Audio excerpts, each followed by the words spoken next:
भैया की तरफ से 11 रुपये जान प्रदान भाई खड़ा बाबा में कोट कोषा नमन बा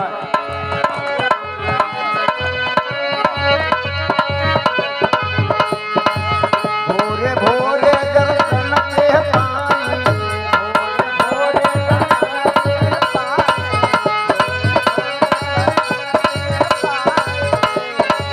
गाजा भंगिया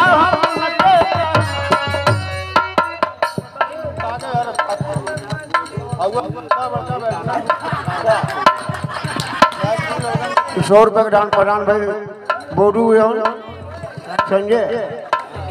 100 रुपए गाना के ऊपर मिलल हो भैया के दोनों में कोट कोठा प्रणाम बा नमन बा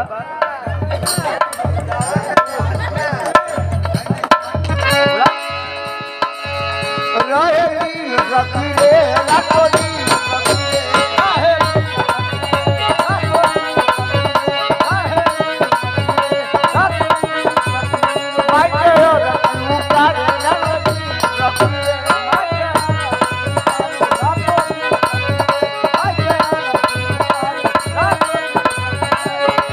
भोर भोर मंदिर के भोले केवारी भोर भोर मंदिर के भोले केवारी सखी पियवा पुजारी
कुछ बर्तन रह गए हैं बाकी आ गए